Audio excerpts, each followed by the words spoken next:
Hello साथियों, target with dream channel पर आपका स्वागत है। मैं आज के इस वीडियो में विभाग 4 डिजिबिलिटी रूल पर चर्चा करेंगे। भाजकता के रूल के नियम पे चर्चा करेंगे। बहुत सारे परीक्षाओं में इन पर सवाल आते जाते रहते हैं हमेशा, और ये रूल कैलकुलेशन में बहुत ही बेनिफिट होगा। इससे थोड़ा कैलकुलेशन में स्पीड आएगी। इस पर चर्चा करते हैं हम पहला स्टेप में। यहाँ पे दो से डिजिबल वो कौन सी संख्याएं जो 2 से भाग जाए। दो से भाग जाने के लिए उसके अंक 0 या 2, 4, 8 हो, या 0 या सम संख्या हो, तो वे संख्याएं हमेशा 2 से डिजिबल होती हैं, यानी कट जाती हैं, भाग चल जाती हैं। जैसे एग्जाम्पल 242 या 540, लास्ट में सम संख्या है तो ये 2 से हमेशा कट जाएगा। और दूसरे एग्जाम्पल में है जैसे 540, इसके अंत में 0 है तो वो भी कट जाएगा। ठीक, इस तरह की कोई भी संख्या होंगी तो वो 2 से हमेशा कट जाएंगी। फिर 3 से विभाज्यता, 3 से कटने वाली संख्याएं। यदि किसी संख्या का आंशिक योगफल हो तो वह संख्या 3 से विभाज्य हो, यानी किसी संख्या का अंक को अगर हम जोड़ देते हैं और उसमें 3 का भाग कट जाता है तो वो संख्या 3 से विभाज्य है। जैसे 432, 4 3 2 जोड़ने पर 9 रहा है तो 9 3 के पहाड़े में आता है, 3 से डिजिबल है। फिर उसी तरह से जो अंक 3 से कटेगा उसी तरह से वो 9 का भी कटेगा। 9 से विभाज्यता, किसी संख्या के अंकों के योग में 9 का भाग जाए तो वो 9 से डिजिबल है। जैसे ये है 14,355, ठीक, इनको जोड़ने पर जैसे 1 और 4 5, अब 5 10, अब 5 15, 3 18, तो 18 9 से कट जाएगा। तो ऐसी संख्याएं जिनको अंक को जोड़ने पर 18 आए, चाहे 27 आए या 54 आए, तो वो संख्याएं 9 से डिजिबल होती हैं। ठीक, फिर उसके बाद 4 से विभाज्यता, किसी संख्या के अंतिम दो अंक में 4 का भाग जाए तो वो संख्याएं 4 से कट जाती हैं, विभाज्य होती हैं। जैसे 2524 है तो अंतिम 2 अंक 4 से कट जाती है। जैसे 24 4 से डिजिबल है। ठीक, इस तरह से ऐसी संख्याएं 4 से डिजिबल होती हैं। फिर 8 से विभाज्यता, अंतिम 3 अंकों में 8 का भाग जाए तो वो संख्याएं 8 से विभाज्य होती हैं। जैसे 27, जैसे लास्ट में जैसे 2 7 6 5 1 2 है तो ये 512 जो है वो 8 के पहाड़े से कट जाएगा। ठीक, उसी तरह से 16 से विभाज्यता, अंतिम 4 अंक 16 से विभाजित, किसी संख्या का अंतिम 4 अंक देखेंगे वो 16 के पहाड़ से विभाज्य है कि नहीं, तो ये 16 से कट जाएगा। जैसे 16 चौके 64, और फिर ये घटाएंगे तो 1 आएगा 112, 16 7 112। तो इस तरह से ऐसी संख्याएं 16 से डिजिबल होती हैं। ठीक, फिर 5 से विभाज्यता, 5 से विभाज्यता ऐसी संख्याएं होती हैं जो ये देखने में पहले से ही पता चल रहा है ये 5 से डिजिबल है, तो उस संख्या में या तो 0 लास्ट में आए या 5 आए तो वो संख्याएं 5 से हमेशा डिजिबल होती हैं। ठीक, उसी तरह से जब 5 से डिजिबल हो उसके बाद 10 से, तो 10 में कोई भी संख्या होती है तो उसमें अगर 0 लास्ट में आ जाए तो वो संख्या परफेक्ट ही डिजिबल होती है, यानी 10 से उसके भाग चल जाएगा। ठीक, सबसे इम्पोर्टेंट 7 से विभाज्यता, इसमें थोड़ा ध्यान रखने की जरूरत होती है।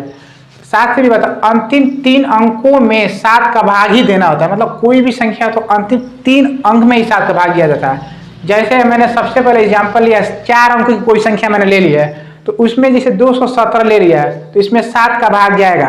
जैसे 7 के 21 और फिर 7, तो इसमें 7 का भाग चल जाएगा। ठीक, उसी तरह से कोई संख्या 5 अंक की है और उसमें देखना है कि 7 से भाग जाएगा कि नहीं, तो उसमें हम 2 3 पहले लास्ट का 3 ले लेंगे और उसके बाद जो बचेगा उसको ले लेंगे।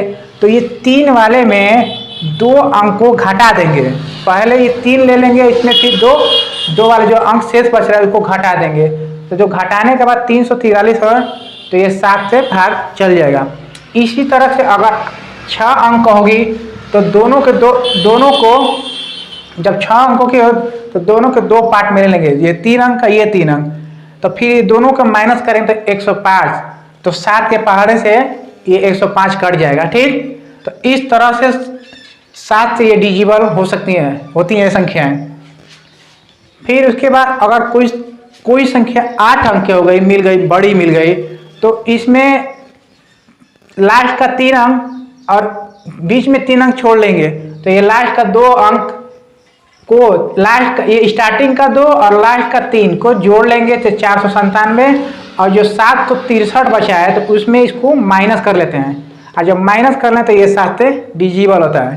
ठीक, यही पॉइंट सबसे इम्पोर्टेंट को ध्यान देने की जरूरत है। मतलब लास्ट का 3 स्टार्टिंग का 2 जोड़ लेते हैं, जोड़ने के बाद जो बीच का 3 बचा उसमें इसको माइनस कर देते हैं, और माइनस करने के बाद ये 7 से डिजिबल होता है। इतना तो ध्यान रखना ही पड़ेगा। ठीक, उसके बाद हमने 11 से विभाज्यता को देखा है। एकांतर अंक, अल्टरनेटिव डिजिट का योग का अंतर, मतलब एकांतर अंकों का योग होना चाहिए या अथवा 11 का गुणज होना चाहिए। तो मैंने कोई ये संख्या ले लिया बड़ी, और उसके बाद अल्टरनेटिव मैंने जोड़ा है, जैसे 2, 6, 8, 8 है 3, 8 3 11, उसमें 5 जोड़ा तो 16 हो गया। फिर उस तरह से 5 7 12 और 12 4 16। तो ये जब एक बार अल्टरनेटिंग ले लेंगे, उसके बाद जो बचा उसका अल्टरनेट करेंगे और दोनों का माइनस करेंगे तो 0 आ जाएगा, तो ये 11 से डिजिबल है। ठीक, फिर उसके बाद एक मैंने इंपॉर्टेंट पॉइंट लिखा है, यदि किसी संख्या के 6 अंकों एवं सभी अंक समान हो तो उस संख्या में 7 11 13 का भाग जाता है। हमेशा इसको चेक करने पर हमेशा ये परफेक्ट दिखता है। ठीक, इस तरह से मैंने इन्हें भाजकता के नियम पर चर्चा की है। अगर हमेशा इसको ध्यान देनी है, भाजकता के रूल, जो वे संख्याएं जो 0 या सम हो वो 2 से हमेशा कटेंगी। 3 से विभाज्य वो संख्या जो किसी भी संख्या को अंकों को जोड़ देंगे और तो 3 से कट जाएगी। फिर 4 से विभाजित करने के लिए लास्ट का 2 अंक में 4 का भाग देंगे तो वो कट जाएंगी, 4 से विभाज्य होंगी। उसी तरह से 8 का विभाज्यता देखेंगे तो कोई संख्या होगी तो उसके लास्ट के 3 डिजिट में 8 का भाग करेंगे तो वो भी कट जाएगी। फिर 16, किसी भी संख्या के अंतिम 4 अंकों में 16 का भाग करने पर वो संख्या विभाजित होती है। और 5 की विभाज्यता में इकाई का अंक या 5 हो तो वो संख्या 5 से कट जाती है। फिर 10 से विभाज्यता, इकाई का अंक मतलब उसका किसी संख्या का इकाई का अंक लास्ट वाला अंक 0 हो तो वो 10 से डिजिबल होता है। फिर ये 7 की विभाज्यता के 3 अंकों में 7 का भाग, मतलब लास्ट के 3 अंकों में विभाज्यता करना है। तो इस तरह से मैंने 4 अंकों में लास्ट के 3 अंकों का 7 भाग जाएगा। फिर ये 3 अंक है और इसको माइनस करेंगे तो जो आएगा वो 7 से डिजिबल है। उसी तरह से ये जैसे ये 3 अंक इधर का लिया और इधर का लिया तो इस दोनों को माइनस किया 105 आया तो ये भी 7 से डिजिबल है। फिर उसी तरह 8 अंकों की संख्या है तो ये 3 और ये 2 बचा है, इसको जोड़ लेंगे और इस संख्या इस बीच वाले अंक में 763 में इसका माइनस करेंगे तो ये 7 से डिजिबल होगा। फिर लास्ट 11 से विभाज्यता, किसी भी संख्या का अल्टरनेटिंग योगफल और उसका भी बीच वाले मतलब जैसे ये पूरा मैंने किया है 2 6 3 5 का तो 16 आया, फिर 5 7 4 का है 16 है, दोनों को माइनस किया तो 0 आया तो एक संख्या 11 से डिजिबल है। फिर यदि किसी संख्या के 6 अंक एवं सभी 6 अंक समान हो तो उस संख्या में 7 11 13 से भाग जाएगा। इस तरह से भाज्यता के नियम को हम इस वीडियो में मैंने चर्चा की है। अगर ये वीडियो अच्छी लगी हो तो लाइक शेयर और अपना कमेंट बॉक्स में अपना सुझाव देना ना भूलें और इसको अधिक से अधिक संख्या में शेयर करें। जय हिंद, धन्यवाद।